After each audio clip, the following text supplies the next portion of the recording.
Scary Harry, Gringo Gary here for another video. Today I'm in the Berkeley Hills, right next to the Caldecott Tunnel over here in the East Bay of the San Francisco Bay Area. Those three denominations are what this place is known for. This here is a monument to the 1991 fire. This is the year I graduated from college and was living in a little enclave over there, not too far away on top of a hill. This whole area just lit up like crazy. It's known as the East Bay Hills Fire, the Tunnel Fire, or the Berkeley Hills Firestorm. And 2,800 homes burned down to the ground, another 500 apartments, 25 people died. Most of those people couldn't get out because the roads were so narrow and everyone was abandoning their cars. They couldn't drive down. Maybe they weren't the best people to run, like elderly. It was a very sad day. I remember that day vividly. It was in October. I can't remember exactly what day in October. I had lived through a fire in 1987. That was 4 years previous to this, 5 years, 86. And I saved the house, my parents' house, and everything burned down around it. It was really gnarly and traumatic and everything else. It was crazy. And firefighters let me stay there and fight it. I don't think they let you do that anymore. But anyway, and I was only 16. But so when this thing lit up, I was on top of my mom's hill up there, and all of a sudden it was a perfectly clear day, and I see this just massive smoke coming up into the blue sky. And I realized right away, I knew exactly what was happening. I felt like I was back in the situation I was in 1986. And I was literally having post-traumatic stress syndrome sitting on the ridge watching it, so I could commiserate to what was going on at that moment. Because everything gets real quick in those conditions. But anyway, this is a garden they built. This structure here is supposed to look like a little bit like a burned out structure to commemorate, that event. They built this garden down here to sort of, I guess, give people advice on how to landscape. It's a little bit ironic because the first thing you see is a eucalyptus tree right here. These eucalyptus trees have extremely volatile oils in them that are extremely combustible. These trees have taken over. In fact, you can see them all over the hills. See all those trees? All those trees are Eucalyptus globulus. Those trees were introduced into California in the 1800s under the promise that they would be a cheap form of lumber, really high quality lumber from Australia by some enterprising guy, I forget his name. And he basically scammed everybody because by the time everybody planted them, all these farmers, was like, yeah, they don't need water, they'll grow, wind breaks, sell their wood later. Turned out to be a big scam because the wood was no good. It split and it bent, and now this highly flammable invasive plant is all over the place. They spent a lot of time trying to get rid of a lot of the eucalyptus. In fact, maybe in another video, I'll take you up to a spot that was really successful in getting rid of this eucalyptus. They take helicopters and pull it all out, and but there's still a lot of it left, and it's still becoming invasive here and there.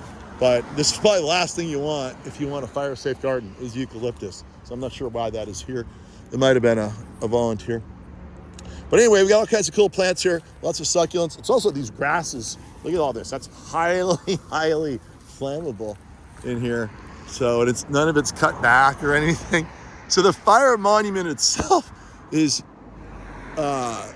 devolving into a fire hazardous situation. So this is agave Mateo. This is a really cool agave. It's a cross between Bracteosa and another one. It's right out of San Marcos Growers. They discovered that in their lots, and there's an employee there, a really nice guy named Matt. They named it after him. He's super cool. Unfortunately, they're closing. Here's an aloe that's really pretty. This is just a green aloe. These plants both are very safe for flammability. And over here, I forget the name of this succulent. This is a real common one. I should know the name of this. But I think it's dendrobium or something like that. But I use this all the time in my landscapes. You think I would know the name. I've been using this since I was 18 years old in gardens. But look it's March, and look at that beautiful flower display, the yellow. You can see this thing is full of water. It's all water. So as long as this plant is alive, it's really fire retardant, okay?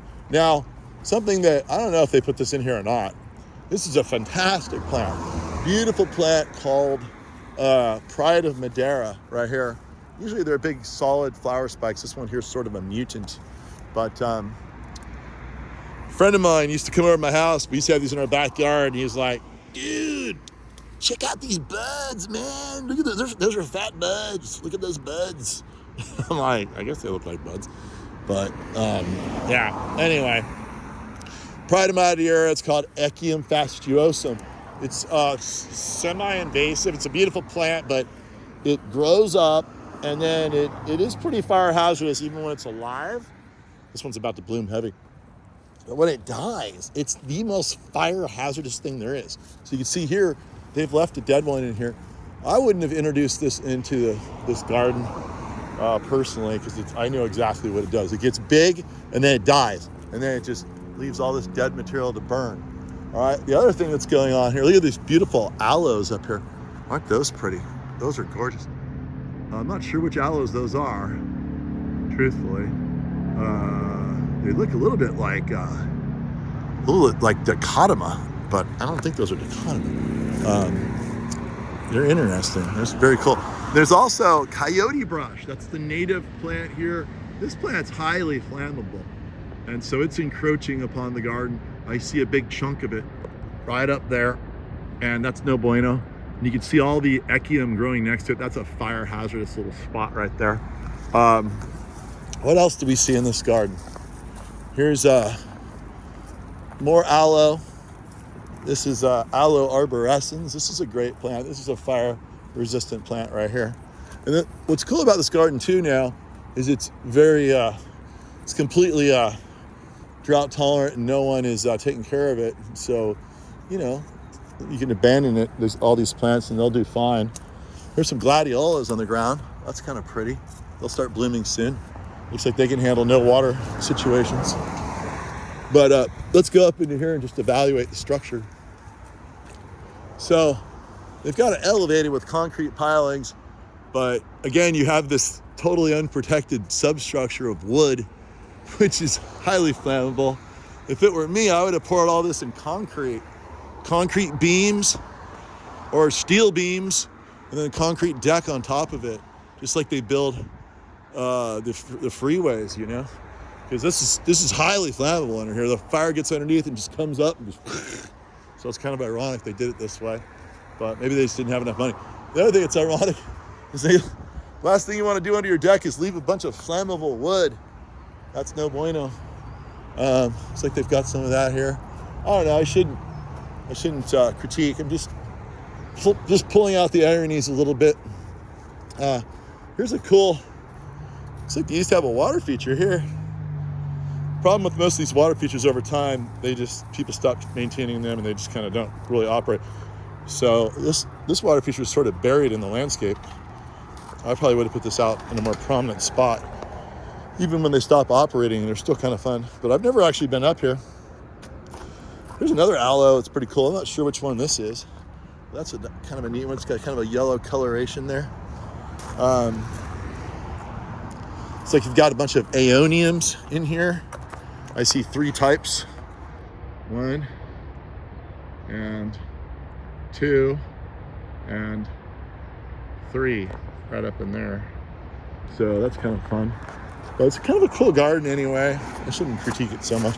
It's kind of fun. Like the path comes down, crisscrosses over the water. They used, for the runnel, they used simply these, those are drain grates right there. Normally have in a drainage basin for their little bridge section to go across the runnel.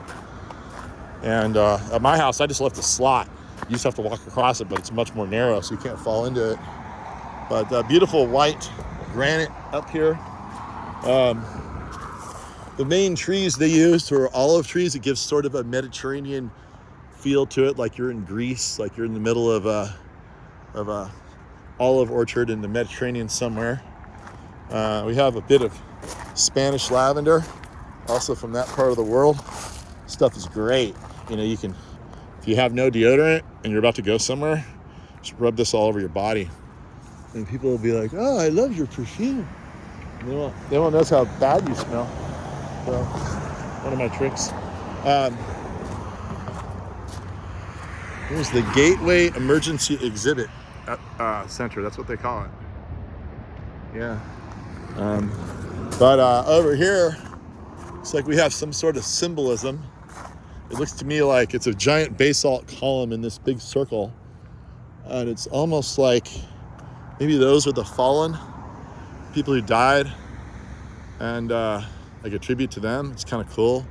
Maybe all these rocks symbolize the people who are paying their respects to the fallen rock. That's my guess on this. If I was the designer, that's what I'd tell everybody. But it's kind of a solemn little spot here, kind of in the style of the World Trade Center exhibit. I need to go back. I should have made a video when I was there. That was really cool. Here's another type of aloe. That's Aloe nobilis, one of my favorites. It stays really low to the ground, super drought tolerant, gets beautiful red flowers. And I don't see any flowers right now, but that'll happen. And it looks like we have some yarrow right here on the ground. What else? What else do we see? A big stack of rocks over there. Got a nice little wall.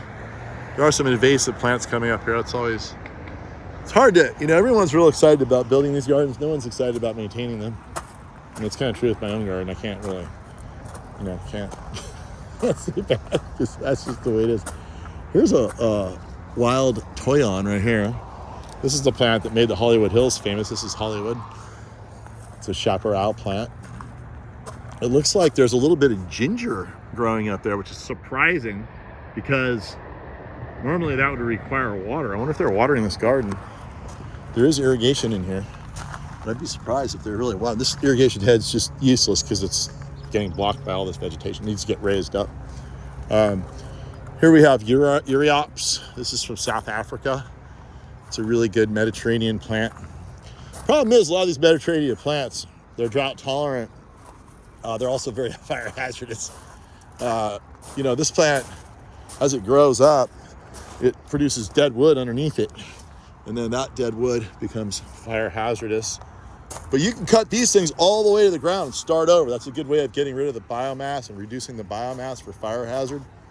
Looks like they've got some Lonicera in there, honeysuckle vine. I'm not sure why that's here, but that might be just a random occurrence. Oh, look at this. This is so cool. Look at this.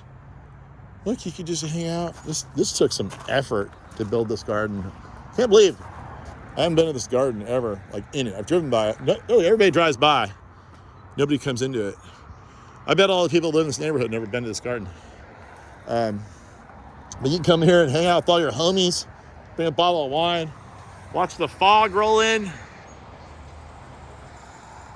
And if you have a lot of buddies, well, you can split it up, and maybe like, the cool people can sit over there and not so cool people sit over here, or vice versa.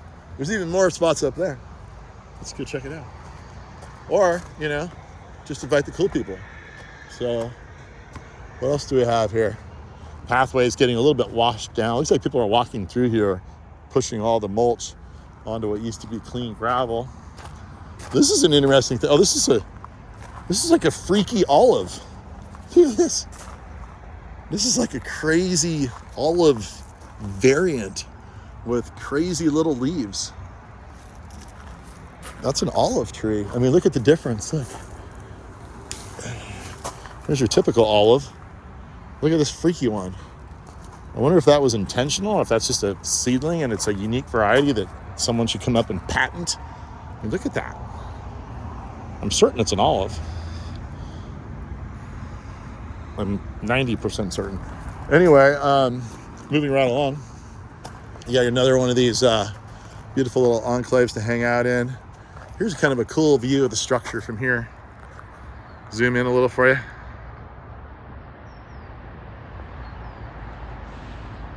We will go up there in a minute. Another aloe. Look at that one.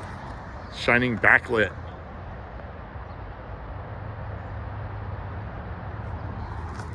Okay, moving right along. I really like this garden. I think it's totally cool. Here's your flower for your aloe arborescens. It's funny because the ones that are really true tree aloes are not, you'd think those would be called aloe arborescens, but they're not. This one's not really it only gets like maybe 7 to 8 feet tall. Arborescens means tree, tree-like. So I think they named the wrong aloe. Here's a yucca, beautiful variegated yucca, showing off the beautiful backlit quality that all the variegated plants will give you. And we're kind of doing this garden backwards because we started down below. And here we go. It's the Gateway Garden, dedicated May 10th, 2003. That was quite a bit after the fire. Yeah, so anyway, it was Chris Hecht Design and Landscape Construction. That's cool. That's cool. Oh, this is my buddy Jeff Anhorn Nursery. Looks like he donated some plants. They should have called me up. I would have donated plants for sure. Why not? Hopefully people come and enjoy these spaces here. Let's go walk in here and see what we see. Look, you guys can volunteer if you have nothing to do. Come down here and help take care of the garden. Right here, here's all the stuff you need to know. Take a look at that. Got your California native poppies coming up. More aeonium. This is a great fire-resistant plant. So much water inside of it. Here's another aeonium that's taller growing, showing off its beautiful display of yellow. It's a wonderful time of year for this plant right here. Here's a cotyledon blooming. Look at this. It's beautiful coloration.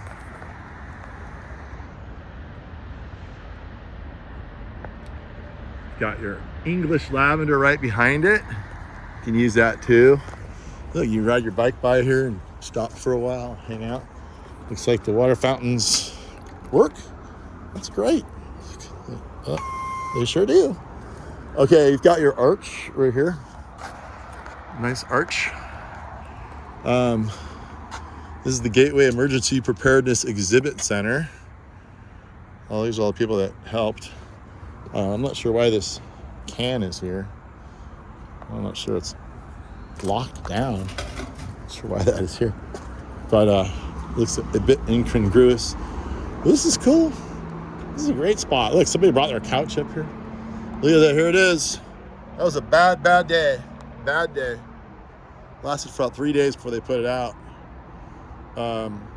Fires and earthquakes are ever-present dangers in the hills of the East Bay. This community exhibit provides a historical overview of major disasters in the area and practical information on how local residents can prepare for and reduce damage from wildfires or earthquakes. The pavilion, designed by 1991 Firestorm survivor Peter Scott, is symbolic of the destruction and the renewal following the devastating firestorm. Yeah, I didn't mean to be too harsh on the underside. He probably couldn't afford concrete and big steel beams under there, so he was forced to use wood, which is less ideal, but what are you going to do? If you can't afford it, you can't afford it. But they spent a lot of money on this steel here. Look at this. And these big concrete columns that go all the way up. This is a really cool structure. I like the fact that it's multi-dimensional, and you see how it's designed here. You got all these spots to sit. You got all these great signs talking about the history of the fires, why this firestorm was so devastating. Anyway, I might off camera read all this stuff. But what's cool is you have these observation levels. You get up high and you get to see the view of the whole Bay Area. So if you're coming to the Bay Area, it's right off the freeway. It's super easy. I don't know if they list this as a botanical garden in all the books, but they should. Did I just say books? Did that just date me? Nobody reads books anymore. You have this other area up here also with beautiful views of the garden. But I think it would be good to come up here and read. I think everybody should come up here and read every one of these things. Here's some of the plants. These are the fire hazardous plants. While these plants are very pretty, they're extremely flammable. French broom. My neighbor has a bunch of this stuff all over his property. It's encroaching on my property, and he's like not doing a thing about it. It's really horrible. And yeah, I'm on top of him about that. Even rosemary is a beautiful plant, but it's fire hazardous.